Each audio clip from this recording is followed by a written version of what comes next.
There we go. Hi everybody, it's Jenn from McCreath. The camera's a little tilted there. It's August 1st. August 1st, 2022. Of course, the big show of wrestling last night was Ric Flair's last match. Something we've heard many times. How many times has he lost a retirement match or a loser leaves town match? This was much different because he hadn't wrestled in over 10 years. And he wrestled at the age of 73. And we know the guy's literally died on the operating table and they brought him back to life.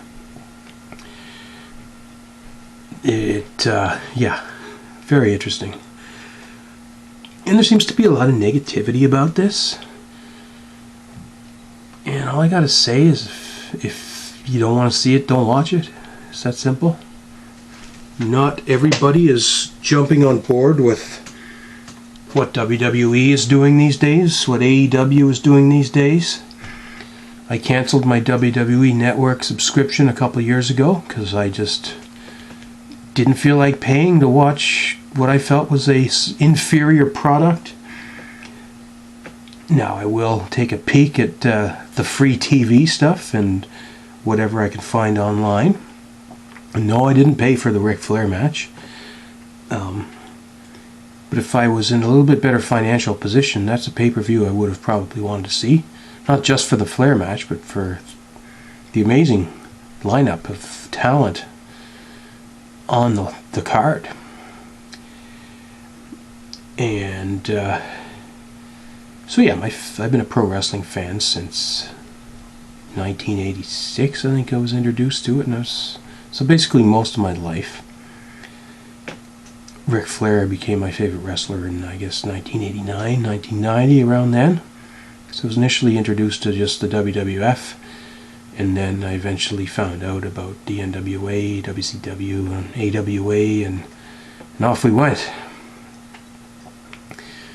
So the highlight for me, I think, was when Ric Flair, I lived up in Toronto, Canada, which is WWF country. NWA used to come to Toronto every month, but that got cut out in 1984. So the WWF was the only show in town for the most part. And when Ric Flair showed up on WWF TV, I knew that meant we'd be getting to see him live at Maple Leaf Gardens. And we did. I saw him wrestle 3 house shows. House shows were the big thing back then. The pay-per-views was just a new thing. The free television shows were usually promos to get you to go and watch the live shows. They do all these interview segments and work up the feuds and have these backstage attacks, parking lot attacks, whatever, so that you'd spend your hard-earned money and go buy a ticket to sit up in the nosebleeds. So I saw Ric Flair wrestle Roddy Piper in 1991, Maple Leaf Gardens.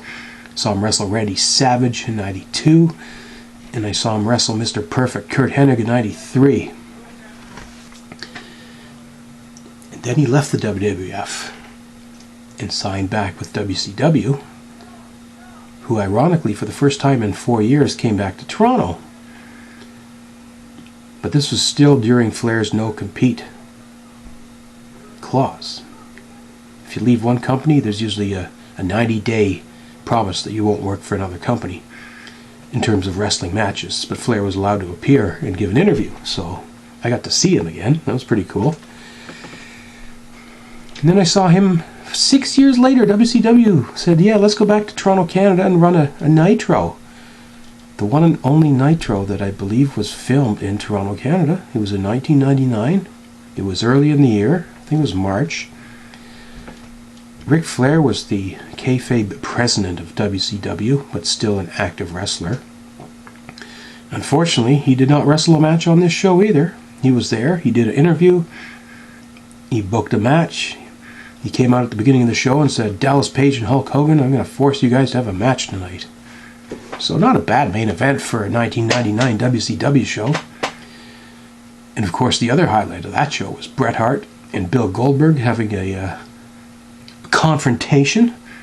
And it's the one y'all remember when Goldberg speared Bret, but Bret was wearing a metal plate underneath his hockey sweater, so it actually knocked Goldberg out. And then Vince McMahon bought WCW, and a couple years, not even a year later, Ric Flair was back in the WWF. I was there, WrestleMania 18, Ric Flair at the Skydome in Toronto against The Undertaker. And what I feel was the real main event of that show. Sorry, Hulk and Rock, that was great, but I was there to see Ric Flair. Of course, everything that went down that night with Hulk Hogan led to a surprise change of plans. Hogan went from bad guy to good guy again, and at the ripe old age of, how old was he then? My goodness. What year was that? 02.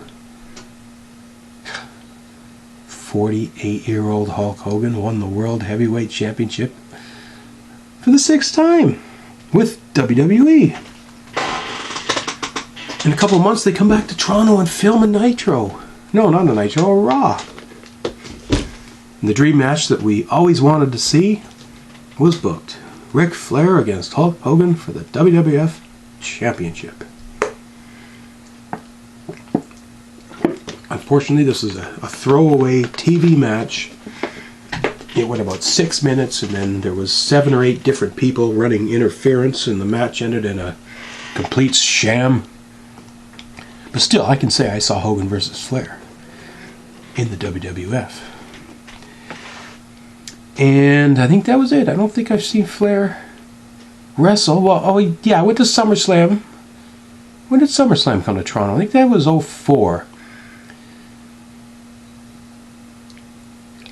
Randy Orton won the world title to become the youngest WWE champion of all time. And he did so by defeating Chris Benoit. Remember him, Chris Benoit? We won't get too deep into that, but Ric Flair was in the building. He'd basically become a manager then, still wrestling sporadically. So he was hanging out with Triple H, who had a match with Eugene. It was good though. Eugene worked his way up from this laughable comedic gimmick to this guy actually knows how to wrestle, and he might actually beat Triple H. He did, but it was a really good battle. Now and then I'm confident. I haven't seen Ric Flair since, but that's okay.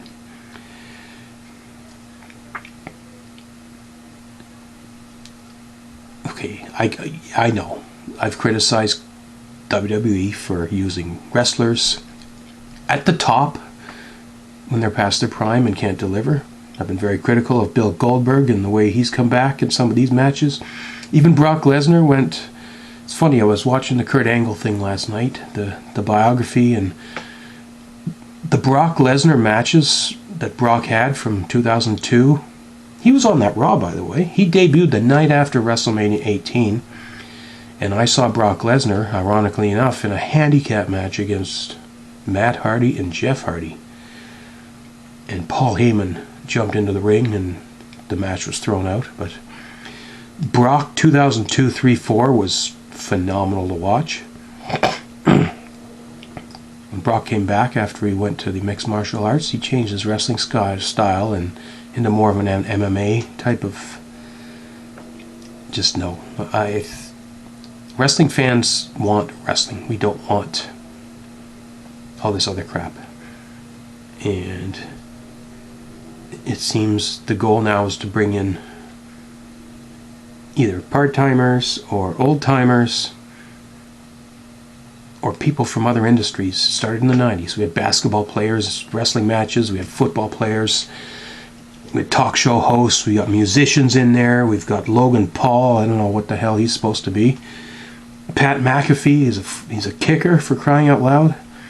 And so I get it. I guess the difference I have is Ric Flair's not trying to take somebody else's spot.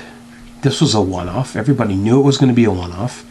We knew the match was not going to be very good because the guy's 73 years old and he's practically a corpse. And he put a lot of big name current stars on that show who for one reason or another were left WWE, or left or couldn't get along with AEW. So we had some of the top wrestlers in Japan were there. We had the TNA Impact World title and a couple other TNA guys there, some TNA legends who we haven't seen in a while. The Wolves were there. What's that other team? The Motor City Machine Guns. They had some more nostalgia. They had Rock and Roll Express people there with their kids wrestling. They had Brian Pillman Jr. and I don't know if it's Arn Anderson or Ole Anderson. One of their kids was there too. So this was a nostalgia themed event. No different than going to a so-called, used to be they call them old timers, now they call them legends. The old timers hockey games I went to in the 80s and the 90s gave me a chance to see the stars from the 60s and 70s, who I wasn't even born yet when they were in their prime, but at least I can say I saw them skate on the ice, shoot the puck, and in some cases I hung out after the game and met them in the parking lot and shook their hand and got their autograph and took a picture with them. And then there's the athletes that come out of retirement or just stay too long. And you see criticism for that too. One of the greatest knuckleball pitchers ever was, of course, Phil Niekro. And he pitched for the Atlanta Braves for at least 20 years and kept going and going and going.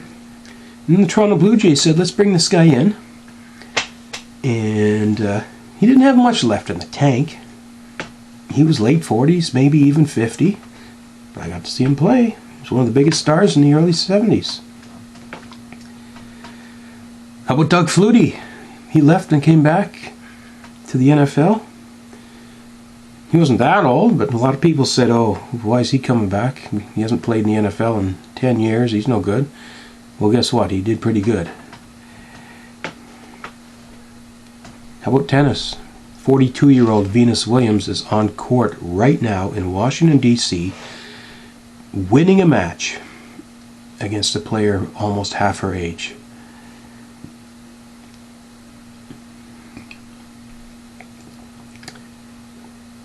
Who else did I get to see? Did I mention Guy Lafleur? Yeah, he retired in 85, came back in 89. And I got to see Guy Lafleur play in 89 with the New York Rangers in Toronto. And the fans were not cheering Go Leafs Go. They were saying Guy, Guy, Guy all night. And that's a memory I'll never forget. So if used properly in the right context, and I don't think they brought Guy in to be their top player.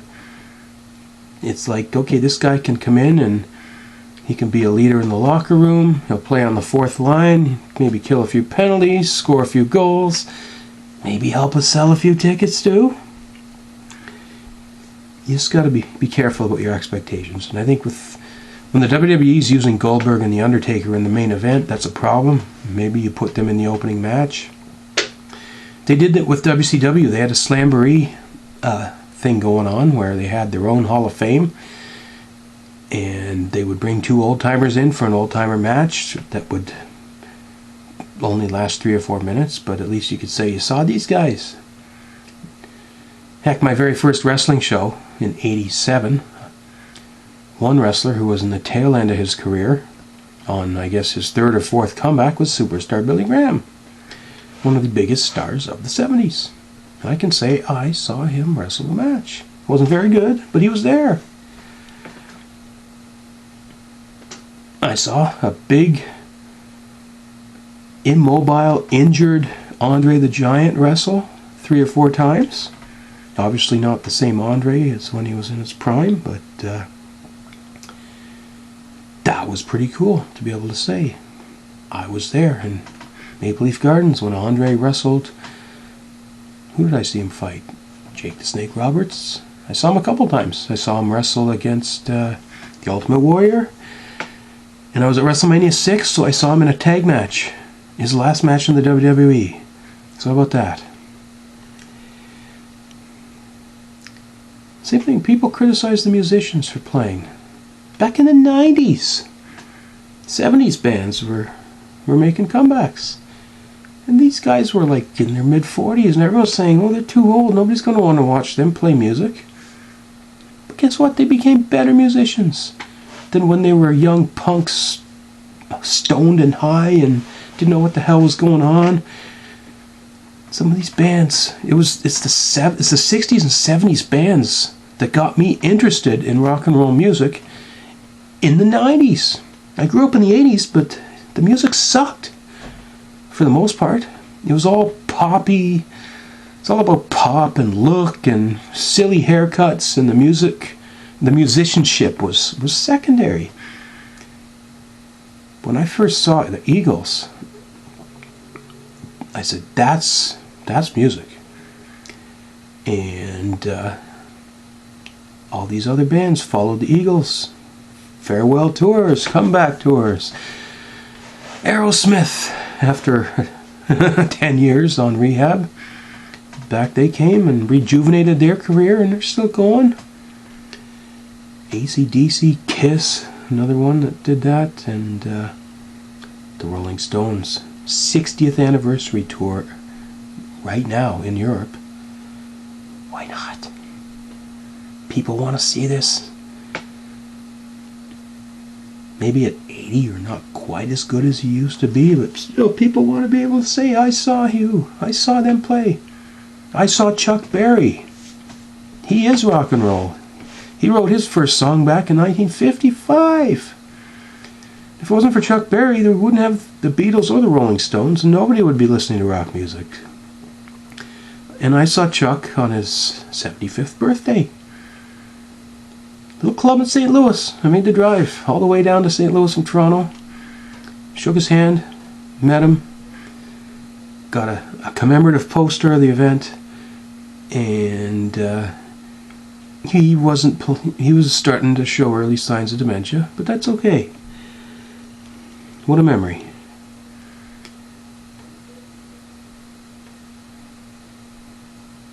And you know what? 48 isn't that old. Especially for my generation. When my parents were 48, they were retiring and looking to play golf. My generation, at this age, we're still digging into our careers, in some cases still looking for a good career. Sports medicine has come a long way. It's easier to heal from injuries. The elite athletes are playing longer. Tom Brady, everyone's like, he's too old. I'm like, no, he's not. He's still going to be a top 5 quarterback in the NFL. And I knew when he said he retired last year that that was not going to happen. He initially said he's going to play till he's 50. I believe he will. And I think he'll continue to do well. I don't think he'll play. And I don't think the coaches will play him. If it comes to the point where they say, you're not good enough anymore, he'll graciously step aside. And at least for Ric Flair, he gets to go out on his own terms. Sold out a 10,000 seat stadium in Nashville. He had all his family and friends there.